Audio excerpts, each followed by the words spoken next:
सीखने का नया रास्ता, a new way to learn. School की घंटी बज चुकी थी, लेकिन विकास अपनी बेंच पर बैठा हुआ था। उसके सामने गणित का टेस्ट पेपर पड़ा था, जिस पर बड़े बड़े लाल निशानों ने उसे डरा दिया था। उसे समझ नहीं आ रहा था कि इतनी मेहनत के बाद भी उसके नंबर कम क्यों आए। उसके मन में बस एक ही शोर था, तुम पढ़ते नहीं हो, तुम्हें और मेहनत करनी चाहिए। विकास को याद आया कि कल पापा ने उसे खेलने से मना कर दिया था और मम्मी ने डांटा था। सब उसे सजा देते थे, लेकिन कोई ये नहीं बताता था कि आखिर उससे गलती कहाँ हो रही है। उसे पढ़ाई एक बोझ की तरह लगने लगी थी, जैसे कोई भारी पत्थर जिसे उसे हर रोज ढोना पड़ता हो। छुट्टी के बाद विकास धीरे धीरे चलकर सुविधा मैम के पास गया। मैम अपनी मेज पर कुछ किताबें सहेज रही थीं। उन्होंने ऊपर देखा और विकास की उदास आंखों को तुरंत पहचान लिया। उन्होंने अपनी किताब बंद की और उसे पास बैठने का इशारा किया। विकास ने हिचकिचाते हुए पूछा, मैम, क्या सब मेरी गलती है? हर कोई कहता है कि पढ़ो, मैं कोशिश भी करता हूँ पर फेल हो जाता हूँ। सब मुझे सजा देते हैं पर कोई रास्ता नहीं दिखाता। क्या मैं कभी कुछ सीख पाऊंगा?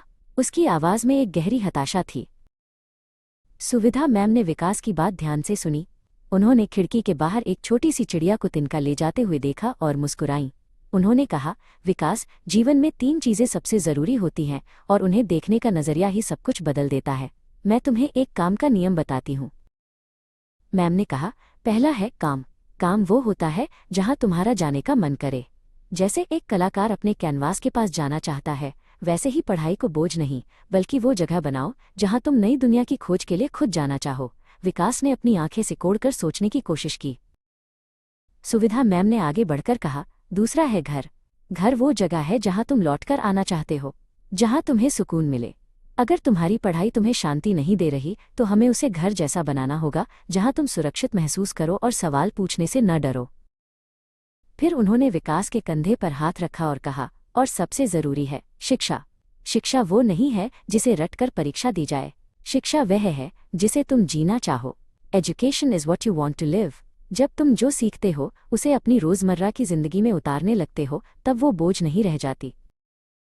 विकास को पहली बार समझ आया कि वो अब तक सिर्फ नंबरों के लिए भाग रहा था। उसने किताबों को सिर्फ सजा का जरिया माना था।